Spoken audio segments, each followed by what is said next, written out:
L'Agence nationale de l'emploi clarifie la réalité de l'arrêt de l'allocation de chômage en Algérie pour 2025. La recherche d'informations sur la vérité concernant l'arrêt de l'allocation de chômage en Algérie pour 2025 a augmenté parmi de nombreux bénéficiaires. Plusieurs nouvelles ont circulé affirmant que le gouvernement algérien avait décidé de mettre fin à cette allocation, dont bénéficient certaines personnes pour répondre à leurs besoins et exigences, ainsi que pour réduire la pauvreté et fournir une vie décente et digne à tous les citoyens algériens. Il était donc nécessaire que le gouvernement algérien clarifie la vérité sur ces nouvelles, que nous détaillerons dans ce sujet. La vérité sur l'arrêt de l'allocation de chômage en Algérie pour 2025. Le gouvernement algérien a déclaré que l'arrêt de l'allocation de chômage pour 2025 concernerait certaines personnes et non tout le monde.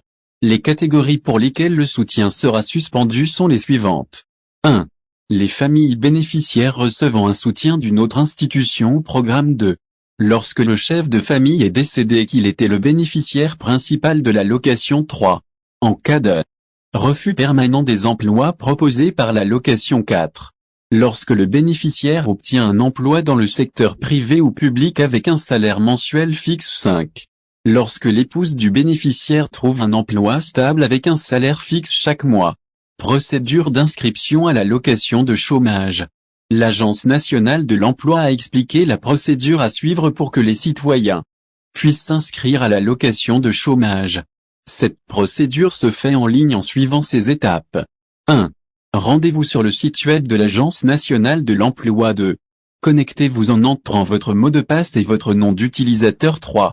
Sélectionnez l'option d'inscription à l'allocation de chômage. 4.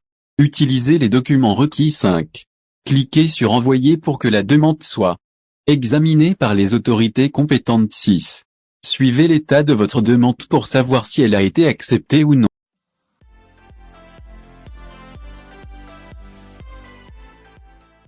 Mouvement des milices de Haftar près de la frontière algérienne, Bangrina met en garde. Le président du mouvement de la construction nationale, Abdelkader Bangrina, a mis en garde contre les mouvements des milices de Khalifa Haftar le long de la frontière entre l'Algérie et la Libye, exprimant son soutien aux forces armées nationales en tant que protectrices de la patrie et à toutes les décisions du président Abdelmadjid Tebboune. Plus tôt, la ville de Ghadamès, située à l'ouest de la Libye et à la frontière avec l'Algérie, a connu une intensification du stress sécuritaire en raison du déplacement des troupes affiliées au général libyen à la retraite Khalifa Haftar vers cette ville. Bangrina a exprimé ses craintes concernant les mouvements des milices de Haftar le long de la frontière sud-ouest libyenne, adjacent à l'Algérie, lors d'une journée d'études organisée par le mouvement de la construction nationale à Alger. Il a rappelé des déclarations antérieures, irresponsables et injustifiées, faites par Haftar, qui avait affirmé qu'il déplacerait le combat en Algérie en 5 minutes. Dans ce contexte, Bangrina a réaffirmé son soutien aux forces armées nationales stationnées à la frontière et a exprimé son plein soutien au président de la République, qui détient les compétences en matière de sécurité, de défense et d'affaires étrangères conformément à la Constitution. Bangrina a également souligné que son mouvement, en tant que parti représentatif, devait se préoccuper des mouvements de Haftar, avertissant du danger imminent de ceux qui l'exploitent et qui guettent l'Algérie, cherchant à l'encerclement et à l'étouffement de toutes parts. À cette occasion, Bangrina a appelé les pays voisins de la Libye à exercer des pressions sur Haftar pour qu'il ne fournisse pas d'armes qui pourraient détruire la Libye et menacer la paix et la sécurité dans la région. Hier, l'Algérie a appelé, dans un communiqué du ministère des Affaires étrangères, toutes les parties libyennes à faire preuve de sagesse et de retenue face aux récents affrontements militaires dans les régions sud et ouest du pays. Le ministère des Affaires étrangères a affirmé que l'Algérie partage pleinement les préoccupations exprimées par les Nations Unies concernant le renforcement et la mobilisation des forces dans diverses régions de la Libye, notamment dans les régions sud et ouest. Le communiqué a ajouté qu'en raison de la diversité et de la complexité des obstacles qui continuent de freiner la recherche d'une solution pacifique à la grave crise que traverse ce pays frère, l'arrêt des affrontements et des conflits entre les parties en présence est un gain précieux qu'il faut préserver coûte que coûte.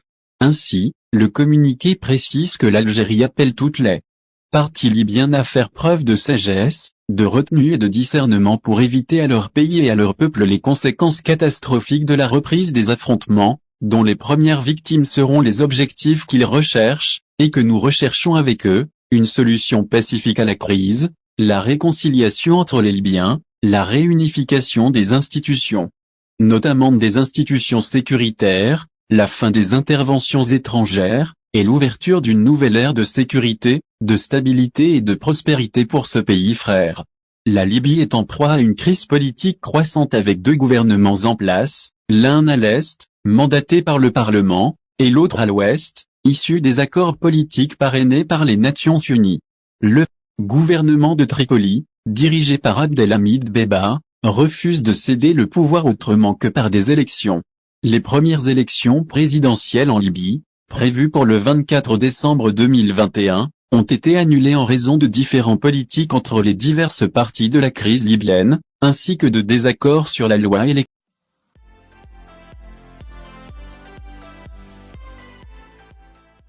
Renforcement du projet Garj Belat avec deux entreprises chinoises.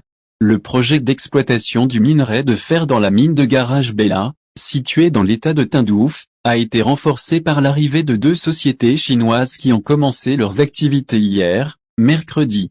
La cérémonie a eu lieu en présence des responsables de la Société nationale du fer et de l'acier, Feral, et des autorités locales, selon les informations fournies par les responsables du projet.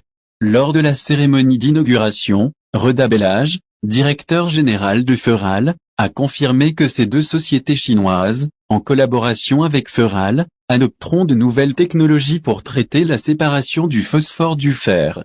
Il a également souligné que cette étape importante vise à mettre en œuvre le projet de valorisation du minerai de fer à Garj Belat, avec l'objectif de traiter environ 50 millions de tonnes de minerai de fer.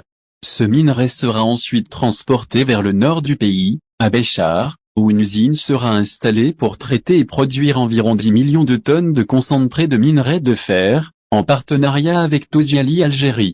Par ailleurs, Belhaj a révélé qu'un autre projet est prévu dans l'état de Nahama pour produire du fer et de l'acier avec un partenaire chinois, visant à atteindre une production de 9 millions de tonnes. Il a précisé que toutes ces usines seront alimentées par les projets de première transformation des matières premières en fer, qui seront achevés dans l'état de Tindouf. Les autorités de l'État ont mobilisé toutes les ressources nécessaires pour faciliter la mise en œuvre de ces projets dans les délais fixés par les plus hautes autorités du pays, en préparant les terrains et les différents réseaux associés au projet.